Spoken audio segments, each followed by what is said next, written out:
think having the chemistry, having the time to play with one another, you just build confidence. I think you're seeing that. We can kind of read each other's eyes. Happy to be there. Like, we really feel like we can believe and we can compete with every single team that's going to be in the playoffs. Did you know the WNBA hadn't hit 1 million viewers for a game since 2008? Then Caitlin Clark steps in and bam, 2.54 million people tuning in for a single game. But here's the kicker. Now that she's out, ratings are falling faster than a bad pass. What's going on? Gold is correct, but this isn't a conversation about jewelry. When it comes to viewing, Clark's games stand out from the rest of the league by a wide margin. Are you prepared for a surprise? Let's dissect it. Caitlin Clark's first ever playoff game, it was historic in addition to being large. 2.54 million people are glued to their screens while we talk about this. That's a slam dunk that exceeded expectations, not merely a record for a WNBA game on TV. We could have done a little bit more to help it get back here for Game 3, and that's what really kind of stunk about the whole thing. And I think continue to educate yourself with the candidates that we have, the policies that they're supporting. Okay, but how does that compare to regular WNBA games? Is probably what's on your mind right now. Get ready. This is the highest amount the league has seen since 2008. That's 15 years of waiting for a star like Clark to turn on the ratings and light up the scoreboard. This is where things become really fascinating, though. There are 1.78 million spectators on average when Clark is playing. Without her, the number falls to 394,000. It's like witnessing a meteorite strike Earth. That's not just a drop. The Caitlin Clark impact is felt in many ways than just TV numbers. Clark's squad, the Indiana Fever, has witnessed a sharp increase in attendance. We are discussing an 88% rise. One rookie, and it went from being a ghost town to being sold out. Like he possesses a magic wand. I was getting into, maybe some people didn't really know what was the circumstances of the WNBA, but me personally, I know. Once you see the ball go through the basket a little bit, like I still had a few in and outs, so I'm like, man, how is it not going in? But I felt like I played a good game. Clark can transform empty seats into raucous applause. But first, let's briefly pan out. It involves more than simply one player or one squad. It concerns the whole WNBA. League executives are perspiring about Clark's immense impact. Why? Because they are becoming aware of how much the league depends on this one person to be relevant. Consider it. When was the last time you heard talk about a WNBA game being excited before Clark? When was the last time you saw social media posts including highlights? It appears as though Clark is the only one who has brought attention to the league. Not only is her scoring noteworthy, though, Clark's debut campaign has been little more than a broken record highlight reel. She's breaking the WNBA record for most assists by a rookie with her rapidity with which she's dishing out assists. Observing a chess master who is 3 moves ahead of everyone else on the court is comparable to that. The crucial query is this, though. What occurs when the Clark program isn't airing? That's the reason WNBA executives can't sleep at night, because it's Clark or crickets right now. Without her, no other playoff game has sold out, not even one. It presents a dilemma for the league. They have a superstar, after all, who is drawing in viewers and admirers like never before. But what would happen if Clark's club is eliminated from the postseason? It seems as though the entire house of cards might collapse. Think about how stressful it would be to be in the WNBA right now. This young sensation is drawing more audiences than ever before. Obviously being in the season, but over the course of the last 3 weeks or so, we've all been going pretty hard in the weight room. I haven't been very happy with our... I thought we came out here, and the Mystics are a great team. It feels like they're in so many close games all throughout the season, so another close one tonight. Here's the real deal, though. What happens if she's the only person who keeps those seats occupied? The league is aware that it's a ticking time bomb. Now let's discuss what occurs when the Clark program isn't airing. It isn't attractive. Recall the absurd figures we discussed before? Well, they disappear more quickly than free pizza in a dorm at college. The WNBA is back to its original state without Clark, little viewership and empty seats. What's wild, you know? Without her, no other playoff game has sold out. Not even one. It seems as though Clark possesses a mystical skill that transforms arenas into crowded residences. The magic vanishes when she is not around. Don't get me wrong, though. Clark is a superstar, which is fantastic for the league. She is drawing attention, igniting interest in women's basketball, and shattering records one after another. The WNBA executives are also terrified of it, though. Why?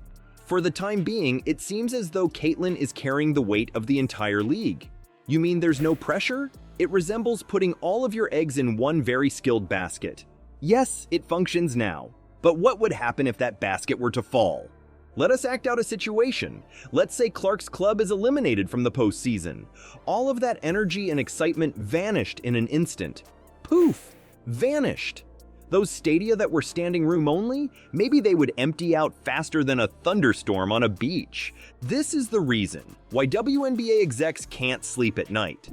I think do that. That's the biggest thing I can do with the platform that I have, and that's the same thing Taylor did. Yeah, I thought we could have executed a little bit better there at the end. Like, we got that 8-point lead, and then I had a few turnovers that can't happen and didn't execute.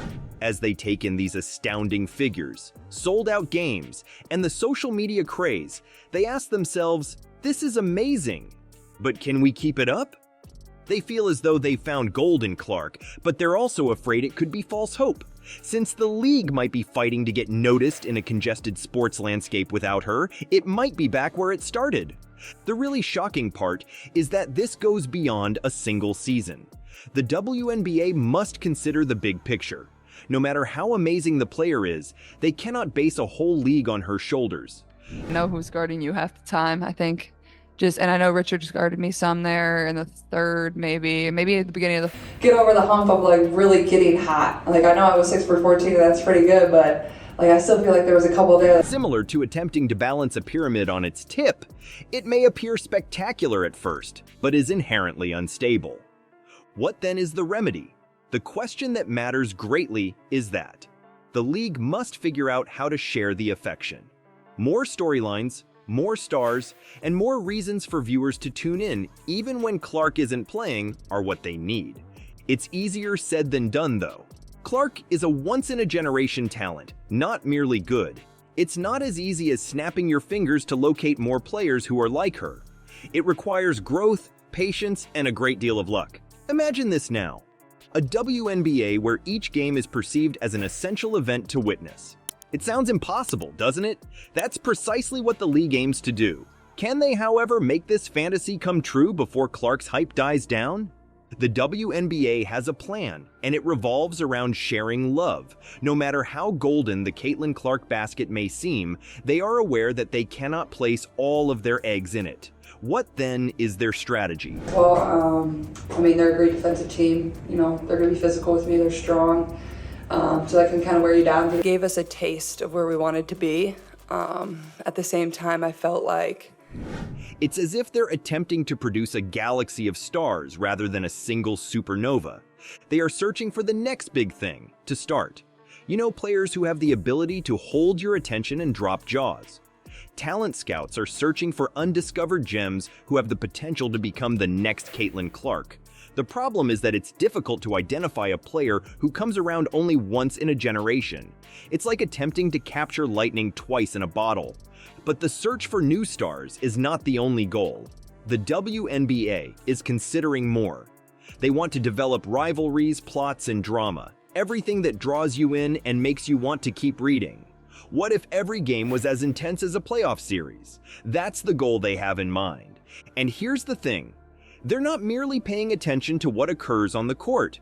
The WNBA is also trying to improve their marketing strategy.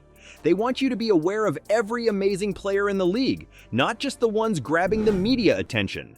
The commissioner of the league, Kathy Engelbert, is quite involved in this. She is aware that they cannot simply hope for the best and ride the Caitlin Clark wave.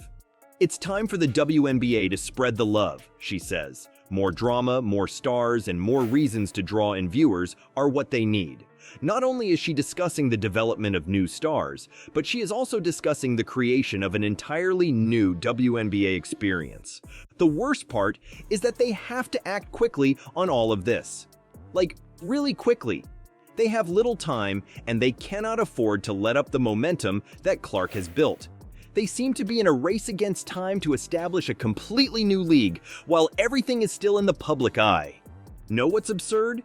It's not only a matter of maintaining the thrill. Moving, and we're playing defense as a unit rather than as one-on-one, and that's kind of what we struggled with at the beginning of the year. We have our teammates' backs. You know, our goal has been one at a time. I thought we've done a really good job of that, but at the same time, everybody definitely is excited. It is a matter of surviving. The WNBA has experienced what it's like to be friends with a celebrity like Clark. They are currently working feverishly to ensure that the previous state of affairs does not recur. Consider it. When was the last time you heard folks discussing WNBA games at the water cooler prior to Clark? When was the last time you noticed your social media page flooded with highlights? The league is attempting to cling to that. However, it won't be simple. Turning on a switch isn't the only way to create new stars. It requires patience, hard work, and let's face it, a lot of luck. The WNBA has to identify players that possess something unique in addition to skill that draws viewers in. Furthermore, it goes beyond the players. The league needs to write compelling narratives. They require rivalries that force you to choose a side. They require games that force you to postpone your plans in order to catch every moment of the action.